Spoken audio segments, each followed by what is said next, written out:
All right, welcome to this little hand embroidered bookmark tutorial. Today I'm going to show you how I made this sweet little hand embroidered bookmark.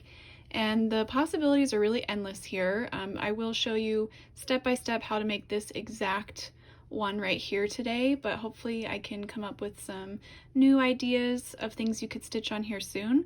But this one is really simple because you only need to do two stitch types for the whole project. So let's go over everything that I use in this project. You're gonna want some wide ribbon. This is a matte velvet frayed edge ribbon, and I did get this from Amazon. I will link it below under the description here. And this is about 1.5 inches long. Sorry, this is about 1.5 inches wide in length, and you're really gonna want nothing less than that. You want 1.5 inches to 2 inches wide if you can find it. So they have a few different colors of this, and it's just really pretty, and it's a good texture. It's a little bit easier to draw on than some of the other velvet ribbon. The other thing you're going to want is a little piece of thin cardboard that you can easily cut down. I just used this from a box that I had, and I made mine about 4 inches tall and 1 inch wide. You want it to be quite a bit thinner than the ribbon because we're going to need to have some space on both sides to stitch around and close it up. So those are two main things. You're also going to need some embroidery floss and a needle, some scissors, and then I'm using a little bit of beading in this project. The colors that I'm using today are Ecru, 3773, 646, and 680, but of course you could use whatever colors you like. So let's get started.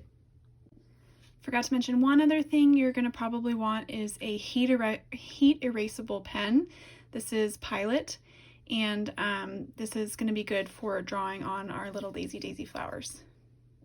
Okay, so the first thing I'm going to do is just get the length of ribbon that I need. So you want to make sure that it can cover both sides of the piece of cardboard and have a little bit hanging off the edge.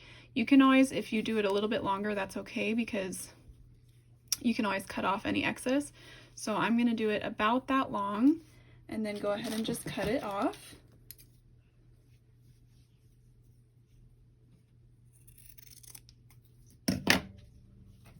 So now I have the piece that I'm ready to work with, and I'm going to position it so that the two ends meet up and that piece of cardboard rests in the middle of it. And I'm going to keep that piece of cardboard in there, and I'm going to go ahead and draw on some lazy daisies. So I don't want them to go too far to the edge because we're going to be doing a back stitch on the very edges of this. So you want to keep them, as you can see on this one right here, a little bit more towards the interior. And you can kind of tell what's going to be a good place because you want to be actually drawing onto wherever the cardboard is. If you're drawing onto the cardboard, you know you have it in a good spot because you're not going to be stitching through the cardboard. So I can kind of feel the cardboard right here. So I'm going to put one down here. I'm just going to put a dot in the middle. And this one I want to sort of be spilling out from the edge. So I'm just going to do 3 little flower petals here with a dot in the middle. I know it's a little bit hard to see, but I'm going to do a full flower right here. I usually do 5 or 6 petals. I think I'm going to do 5. And you're just going to fit as many of these little flowers in as you can. And you can also sometimes just kind of feel where the edge is and make a flower that, you know, is sort of, like I said on the first one, spilling off from the edge. So you wouldn't have petals going all the way around. Like this one, I'm just going to do 4 petals. You don't have to get it perfect. This is a stitchy, you know, hand stitch, sort of rustic kind of look.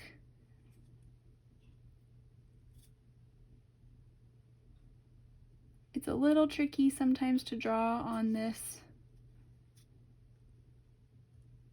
velvet, but this one in particular I do like because it is easier actually to draw on.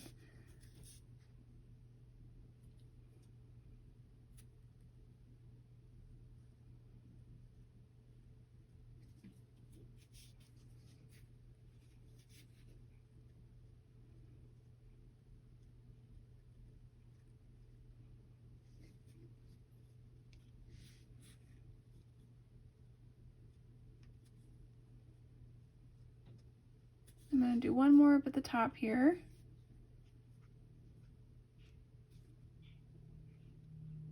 Okay, so I have all of my flowers drawn in, so now we're going to go ahead and stitch these. Okay, once you've got all of your flowers drawn on, you can take the piece of cardboard out and set it to the side. And now we're just going to undo this and we're going to stitch these in. I'm going to start with a crew. I like to use either 3 or 4 strands here. You could do 6, all 6, if you wanted it to be a little bit fuller and more thick on the petals. But I think for this one, I'm going to go with 3 strands just to make it a little bit more delicate, since these are small and they have a lot of petals. So I'm just splitting my thread down the middle, and I have 3 strands here, so I'll go ahead and get that through a needle. I typically use a size 5 DMC needle. So the key to doing this is really using your non-stitching hand to sort of hold the fabric as taut as you can while you're doing this stitching. So to make a lazy daisy, you're going to come up through the fabric, and I know again it's kind of hard to see with these with this pen, but hopefully you can see. So I'm coming up about at the center of the flower, and I'm going to pull all the way up through, and then I want to go back down through that same exact hole that I just came up through. Now on this first one that you do, you have to be careful because your knot is right on the back, so sometimes I just take my non-stitching hand and sort of pull that knot to the side just a little bit so that I can stick the needle back down through that same hole. If it does run into your knot, just take it out and try it again. Okay, so before you pull all the way through, you're going to leave a loop out like this over the petal that you're trying to stitch, and you're going to bring your needle back up on the inside of that petal at the very tip of the petal, and you're going to pull it through. As you pull, the thread will start to tighten, and you'll make yourself a little petal shape. Once you get it to the petal shape that you want, if you pull super, super tight, it's going to turn into more of a straight line. So just pull until it reaches the shape that you want. Then you're going to make a down stitch right on the other side of this loop. So here I am on the inside of the loop, and here I'm going to make a down stitch right on the other side of the loop. That's going to anchor that loop into place, or that stitch. Of course, I did that one just a little bit to the side, but that's okay. It still will work. Sometimes it's hard when I'm filming to see exactly where to make my stitches. So then I'm going to do the same thing. I'm going to come up right in the center of the flower again and go ahead and make another lazy daisy.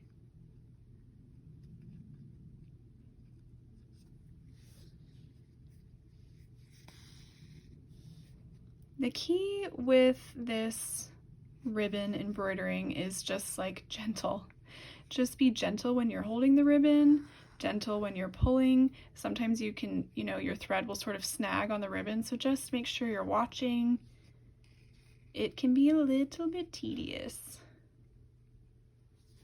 but it's also so pretty.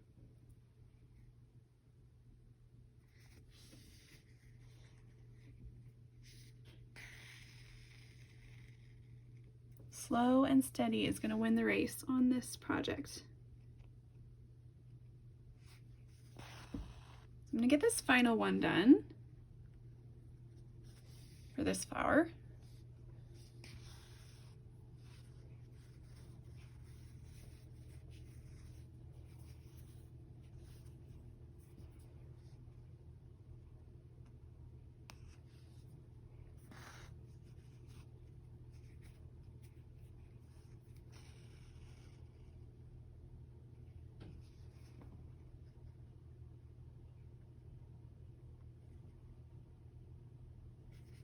Remember just to use your non-stitching hand when you're stitching to kind of help you hold the fabric taut so you can make your stitches. So once I'm done with that, I'm going to go ahead and tie off a knot in the back because we don't want to pull across on this because it'll cinch up the ribbon. So I'm going to go ahead and tie this off by just running my needle underneath, creating a little loop, and then pulling through there. You could do that 2 times maybe just to make sure it's nice and secure.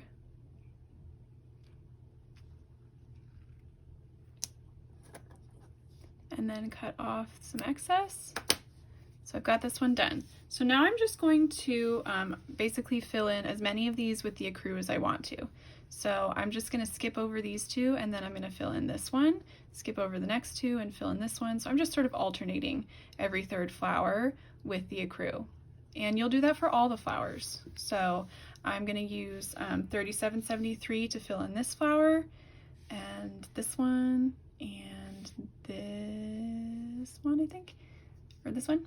And then I'm going to use the 680 to fill in any remaining flowers. Once we have that all done, I'll continue on and show you how you could add a little bead to the middle if you want to. Okay, so I got all the flowers stitched in. So what I'm going to do real fast is I'm just going to add one of these gold beads to the center of each flower. And remember, you could really play around with any colors you want here, any color beads you want. These are mostly size 11 glass seed beads. You can pick them up at any craft store. So what you're going to want to do is come up through the fabric. I'm using a short beading needle. I think it's a size 10. And I'm just using 1 strand of ecru thread. I'm going to show you on this flower right here just because it's a little bit easier for you to see. I'm going to come up right in the center of the flower.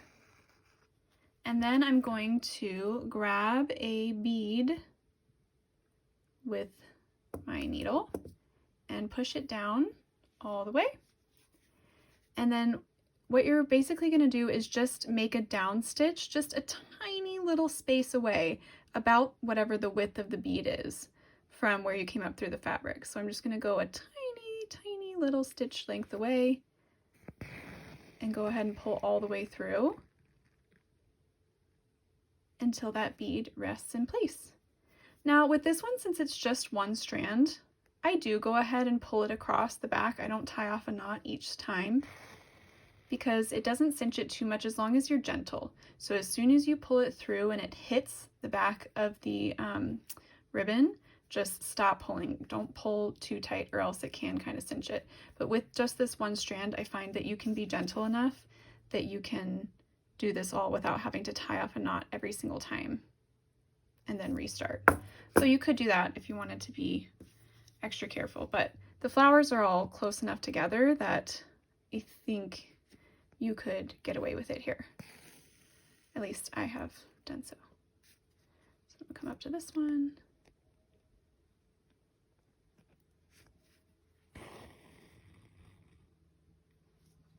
So you can see I'm pulling there and it's not cinching up the ribbon too much.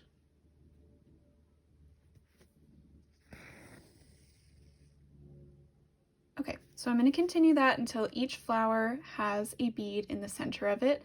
Tie off a knot when you're done, and then I'll show you how to close up and finish our bookmark.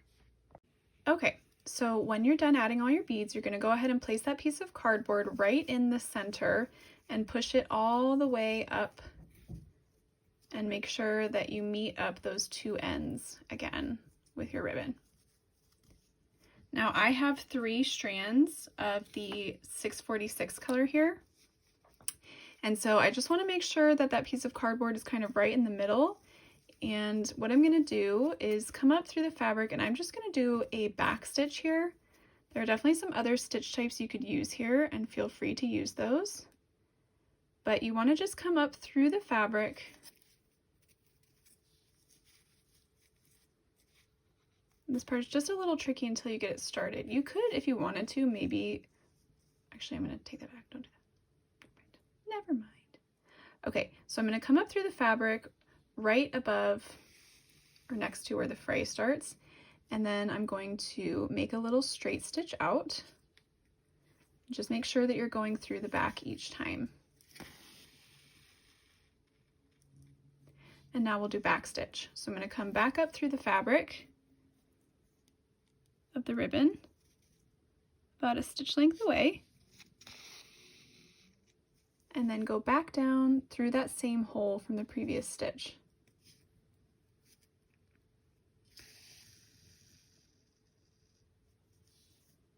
then we'll come back up through the fabric.